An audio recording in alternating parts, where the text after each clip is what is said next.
हिंदू धर्म में महादेव के एक से बढ़कर एक भक्तों का वर्णन मिलता है, किंतु उनमें से एक भक्त ऐसे भी थे जो किसी भी पूजा विधि को नहीं जानते थे। उन्होंने हर वो चीज की जो शास्त्र विरुद्ध है और जिसे पाप माना जाता है, किंतु फिर भी महादेव ने उन्हें दर्शन दिए। वे इस बात को सिद्ध करते हैं कि महादेव केवल अपने भक्त के भाव देखते हैं, पद्धति नहीं। उनका नाम था कन्नप्पा। इनके जन्म के विषय में कई कथाएं प्रचलित हैं। मूल रूप से ये एक तमिल भील परिवार में जन्मे। इनके पिता का नाम राजा नाग एवं माता का नाम उडुपुरा था। दक्षिण भारत, विशेष रूप से तमिलनाडु में इनकी बड़ी महत्ता है। ये एक व्याध थे जो शिकार कर अपना पालन पोषण करते थे।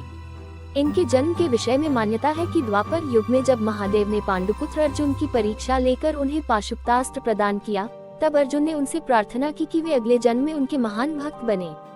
भगवान शंकर ने उन्हें ये आशीर्वाद दे दिया। कलियुग में अर्जुन ही कन्नप्पा के रूप में जन्मे और महादेव के अनन्य भक्त बने। एक बार कन्नप्पा आखेट करते बहुत दूर जंगल में निकल गए। वहाँ उन्हें एक अत्यंत ही प्राचीन और जीर्ण मंदिर दिखा। जब वे उस मंदिर के अंदर पहुँचे तो उन्हें एक दिव्य शिवलिंग के दर्शन हुए। उसके दर्शनों से ही कन्नप्पा के मन में शिव भक्ति का संचार हो गया। उन्होंने तुरंत ही उस मंदिर को साफ किया। उनके मन में उस शिवलिंग की पूजा करने का विचार आया, पर उन्हें शिव पूजा के बारे में कुछ पता नहीं था। तब उन्होंने सोचा कि महादेव को कुछ खाने और पीने को ही दे दिया जाए। ये सोचकर वे जंगल गए और एक शूक का शिकार किया। उसे काटकर वे उसका मांस एक पत्तल में लेकर चले। दूसरे हाथ में उन्होंने एक पात्र में मधुमक्खियों के छत्ते से कुछ मधु इकट्ठा कर लिया। जल के लिए कोई और उपाय न दिखा तो उन्होंने अपने मुंह में ही जल भर लिया। वे वो सामान लेकर मंदिर आए तो देखा कि शिवलिंग पर कुछ सूखे पत्ते टूटकर गिर गए हैं। उन्होंने अपने पैर से शिवलिंग से पत्ते हटाए। मुख में रखे जल से कुल्ला कर उन्होंने महादेव का अभिषेक किया। फिर उन्हें भोग के रूप में मांस और शहद अर्पण किया। हालांकि उनका ये कृत्य उचित नहीं था और वो सारी वस्तुएं भी पूजा के लिए निषिद्ध थी, लेकिन उनका मन पवित्र था। उन्होंने जो कुछ भी किया वो पूर्ण भक्ति भाव से किया और महादेव को केवल उसी भाव का मोह था। उन्होंने प्रसन्न मन से उसका प्रसाद स्वीकार कर लिया। अब तो ये कन्नप्पा का रोज का कार्य हो गया। कन्नप्पा की पूजा करने के बाद अगले दिन जब पुजारी आए तो देखा कि पूरे मंदिर में यहाँ वहाँ मांस के टुकड़े पड़े हैं। वे बड़े दुखी हुए और तत्काल मंदिर को जल से धोकर पूजा की और स्वच्छ पुष्प चढ़ाए। किंतु अब रोज रोज उन्हें मंदिर में मांस मिलने लगा। ये देखकर एक दिन उन्होंने निश्चय किया कि वे पता करके रहेंगे कि कौन है जो रोज मंदिर को अपवित्र कर देता है। यही सोचकर वो रात को वहाँ रुक गए।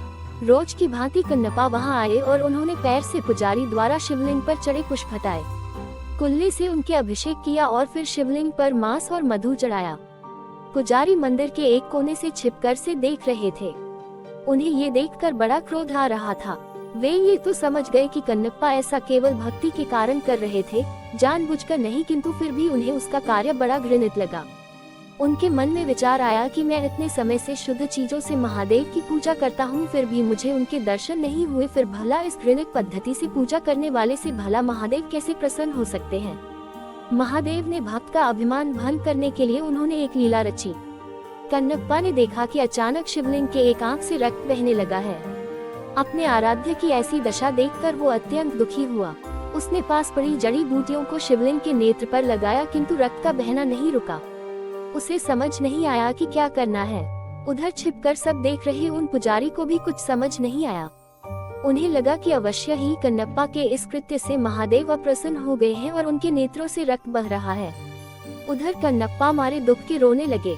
तभी उन्होंने सोचा कि यदि मैं अपनी एक आंख इस पर लगा दूं तो शायद रक्त का बहना रुक जाए। ये सोचकर उन्होंने अपने एक बाण से अपना एक आंख निकाला और शिवलिंग के नेत्र पर रख दिया। इससे रक्त बहना बंद हो गया। कन्नप्पा की प्रसन्नता का ठिकाना ना रहा। तभी शिवलिंग के दूसरे नेत्र से रक्त निकलने लगा। अब तो कन्नप्पा को इसका उपचार मिल चुका था, इसीलिए उसने अपने दूसरे नेत्र भी निकालने का निश्चय किया। तब उसे ध्यान आया कि दूसरा नेत्र निकालने पर तो वो कुछ देख नहीं पाएगा, फिर सही स्थान पर नेत्र कैसे लगा पाएगा।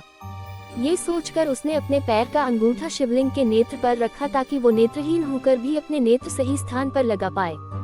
फिर जैसे ही उसने अपने बाण से अपना नेत्र निकालने का यत्न किया, महादेव ने स्वयं प्रकट हो उसका हाथ पकड़ लिया। अपने आराध्य के दर्शन होते ही कन्नप्पा उनके चरणों में गिर पड़ा। महादेव ने उसके दोनों नेत्र ठीक कर दिए। तब बाहर छिपकर सब देख रहे ब्राह्मण भी अंदर आकर महादेव के चरणों में गिर पड़े। उन्होंने कहा, हे महादेव, मेरे मन में अहंकार आ गया था कि मैं आपका सबसे बड़ा भक्त हूँ, किंतु आज कन्नप्पा ने मेरा ये अभिमान तोड़ दिया। इनके कारण ही मुझे आज आपके दर्शनों का सौभाग्य मिला है। आज मुझे समझ आ गया कि आपको केवल भाव से ही प्राप्त किया जा सकता है। तब महादेव ने दोनों को आशीर्वाद दिया। वर्तमान में आंध्र प्रदेश के तिरुपति जिले के कालहस्ती नामक जगह पर महादेव का वही शिवलिंग श्री कालहस्ती महादेव के नाम से स्थापित है। मान्यता है कि भक्त राज कन्नप्पा ने इन्हीं शिवलिंग पर अपने नेत्र अर्पण किए थे। Thanks for watching. If you like this video then do like, share and subscribe to my YouTube channel for more videos.